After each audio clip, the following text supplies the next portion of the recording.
La rencontre que nous vous proposons aujourd'hui est avec Mohamed Bakar. Mohamed Bakar est d'origine comorienne, il habite dans les quartiers nord de Marseille et il s'occupe depuis déjà quelques années d'une maison de production qui s'appelle la 25e Prod.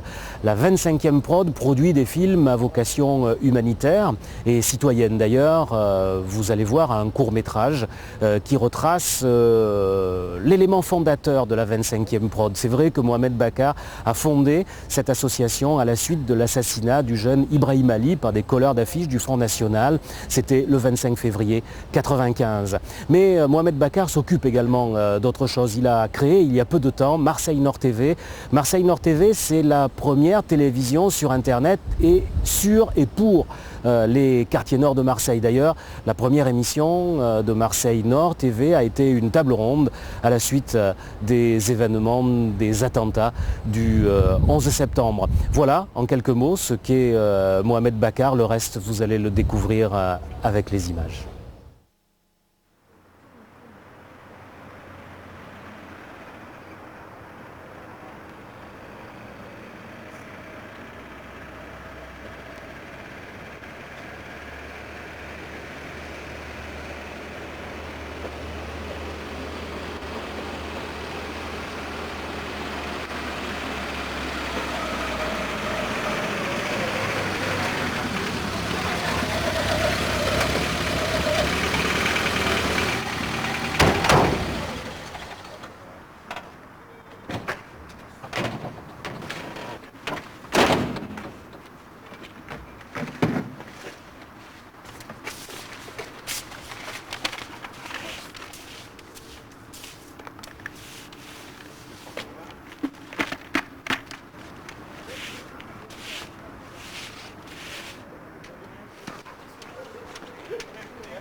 Non, non, c'est bon, continuez. C'est ce qu'il faut.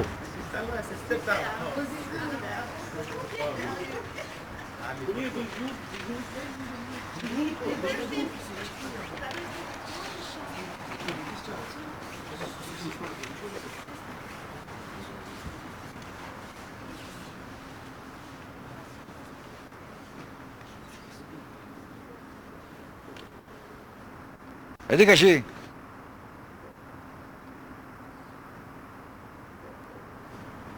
Dégagez. Dégagez.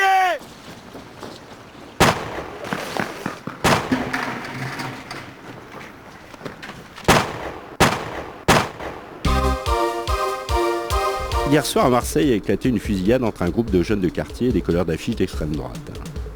Un jeune Marseillais d'origine comorienne, Ibrahim Ali, 17 ans, a été tué d'une balle dans le dos. Les responsables du parti d'extrême droite déclarent que les colleurs d'affiches ont réagi en état de légitime défense.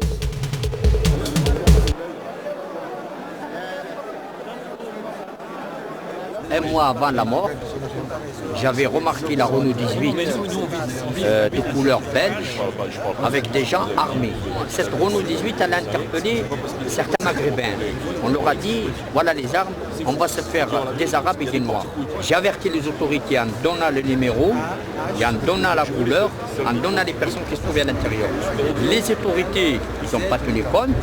La même voiture, un mois après, ils ont tiré sur Ibrahim Ali.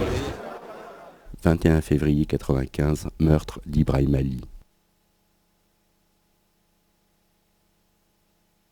Verdict, jugement. Robert Lagier, le tueur. 62 ans, retraité, tireur d'élite, qui s'entraîne dans un club de tir de la police nationale, est condamné à 15 ans de réclusion criminelle. Mario D'Ambrosio, son complice, artisan ébéniste, 36 ans, à 10 ans de réclusion criminelle. Pierre Giglio, maçon, 38 ans, à 2 ans. Sanctions contre le FN, néant. Mesures prises pour le désarmement des colleurs d'affiches, néant. Mesures prises contre le discours de haine, néant. Dans l'attente de la prochaine victime, ce film est dédié à Ibrahim Ali et à tous ceux qui ont été victimes du racisme. Et ceux qu'ils seront demain si les partis d'extrême droite ne sont pas interdits et leurs dirigeants considérés comme commanditaires des crimes sanctionnés pénalement. Pas de liberté pour les ennemis de la liberté. Pas de liberté pour les ennemis de la liberté. La 25e Prod, donc, c'est une association j'avais mise en place suite à l'affaire d'Ibrahim Ali. Je me suis retrouvé donc, face à la gestion de cet événement. Donc, le jeune qui a été tué par les couleurs d'affiche du Front National. Je me suis dit qu'il fallait qu'on essaye de faire quelque chose en matière d'information. Parce qu'une des premiers composants, des mouvements d'extrême, c'est la désinformation. Et c'est pour ça que le racisme ou l'intégrisme naissent là où il y a la désinformation. Donc là, je me suis dit, on va monter donc, cette structure qui s'appelle la 25e Prod, qui a pour but de favoriser la création artistique pour les droits de l'homme. Mais ça, c'est un parti artistique, cinématographique, etc. Mais notre travail ne s'arrête pas simplement au cinéma. Il y a aussi, aujourd'hui, on est dans l'ère de l'information. Et lorsqu'on voit comment les chaînes, d'une manière classique, traitent certains sujets de société, on est extrêmement attristé de voir quelle image ces chaînes véhiculent par rapport à des quartiers, par rapport à des personnes de la société française. Donc on s'est dit qu'il fallait qu'on essaie de faire quelque chose.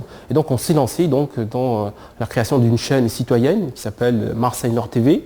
Donc son nom l'indique, donc c'est une chaîne dans des quartiers, comme on dit, quartiers difficiles ou quartiers populaires, mais qui essaie de montrer le vrai visage de ces quartiers, c'est-à-dire avec des gens talentueux, des gens qui réussissent, des gens qui échouent, mais pas simplement des éléments négatifs ou simplement, comme souvent l'actualité traite dans ce genre de situation, lorsqu'il y a quelque chose de négatif, toute la presse vient, alors que lorsqu'il y a des choses qui se font convenablement, la presse ne vient pas. Donc ça, c'est aussi tout ce travail qu'on essaie de faire avec Marseille Nord TV. On les a commises lourdement. Le cinéma, ce qu'on appelle le cinéma indépendant par rapport au cinéma commercial hollywoodien, entre guillemets, c'est ce cinéma de John Cassavetes, c'est ce cinéma de René Vautier, ou même également Charlie Chaplin, donc, qui a fait des films aussi comme Le Dictateur, extraordinaires, qui avait déjà tout dit. Donc c'est ce cinéma vers lequel on s'oriente, dans l'information, mais il n'y a pas que le cinéma. Aujourd'hui, les gens, la plupart des gens sont devant leur télévision, et lorsqu'on regarde la télévision, on se dit mais c'est pas possible, c'est pas Marseille, c'est pas les quartiers nord par exemple, lorsqu'on voit comment l'actualité traite les quartiers, donc on s'est dit aujourd'hui on va essayer de montrer le vrai visage de nos quartiers, que dans nos quartiers nous avons des gens qui réussissent, nous avons des jeunes qui réussissent dans leur formation, nous avons des entreprises qui se créent, nous avons des associations qui bougent, nous avons des communautés qui s'ouvrent, qui font des choses, mais tout ça, ça ne se dit pas à travers les médias. Et c'est ça aujourd'hui que nous, on essaye donc de se mettre face, bien sûr, à ce mass média extrêmement lourd, qui ont des moyens financiers colossaux. Donc nous, on se bat face à cette approche qui ne correspond pas à la réalité, grâce aussi avec la nouvelle technologie aujourd'hui, donc le numérique, avec Internet. Donc on arrive à travailler d'une manière indépendante, donc sauvegarder nos idées, parce que pour nous c'est ça le plus important, c'est pas simplement de faire une chaîne pour faire une chaîne, sinon on va carrément travailler à TF1 ou dans une autre chaîne, mais on voulait pouvoir montrer la réalité des choses. Mohamed, sur quoi vous travaillez là ? Donc, là on est en train de lancer une collection de documentaires qui tourne autour des communautés marseillaises, qui s'appelle Marseille, une communauté et une culture. Et donc là, on est en train de préparer le premier numéro qui sera consacré à la communauté comorienne. Voilà. Et donc chaque année, on fera une excursion dans une communauté d'une manière assez profonde pour essayer justement de comprendre les mécanismes, la façon de vivre, etc. et comment cette communauté s'intègre. Donc ça rentre, comme on vient donc de voir avec M. Temib, dans ce cadre-là, l'esprit de recherche pour essayer de voir comment faire pour que ces communautés s'intègrent convenablement. Donc c'est un combat politique alors ce que vous menez à travers une maison de production comme celle-là?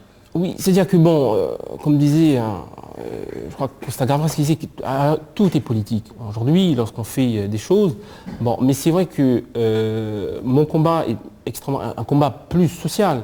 Mais il est évident que nous, on essaie de faire passer l'information, essayer de dire que voilà, il y a des choses qui se passent qui sont extrêmement graves dans la République et qu'il faut que les partis politiques, qu'il faut l'appareil judiciaire fassent le travail. Or, dans le cas du Brahim Ali, nous on a fait notre travail, donc on a fait passer l'information et il s'avère que la justice a pris d'autres orientations puisque les collages d'affiches ont été sanctionnés, mais que le parti de l'extrême droite n'a pas été sanctionné, ce qui est quelque chose d'extrêmement grave. Aujourd'hui, moi je me sens encore beaucoup plus impliqué parce que je me rends compte que une de mes graves erreurs c'était peut-être d'avoir laissé les choses être gérées par des institutions. Donc aujourd'hui on est dans une phase citoyenne où chaque individu, lorsqu'il sent que la cité ne va pas dans le bon sens, ou nos représentants ne font pas ce qu'il faut, on y va, on va sur le terrain et on essaie de faire bouger les choses, à chacun avec ce qu'il peut, nous à travers les films, à travers l'information, et également en essayant de trouver quelles sont les causes, parce que chaque élément, il y a des causes. Or, souvent, ce qui se passe lorsqu'on est face à ces systèmes de violence, d'extrémisme, que ce soit politique ou extrémisme religieux, ou on a vu avec le nazisme, ça passe toujours par des discours. Ça commence par des discours et ça vient ensuite par des actions violentes. Donc ce n'est pas la première fois.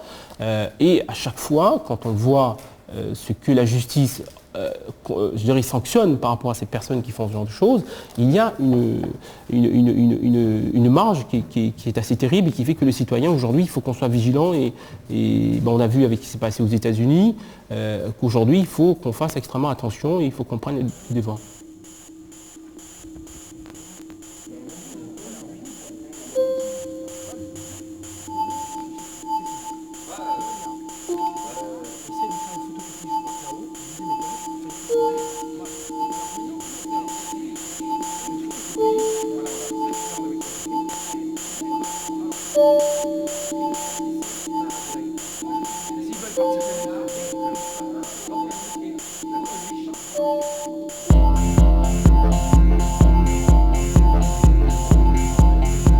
Dans le cadre de Marseille Nord TV, la première émission concernait évidemment les attentats du 11 septembre.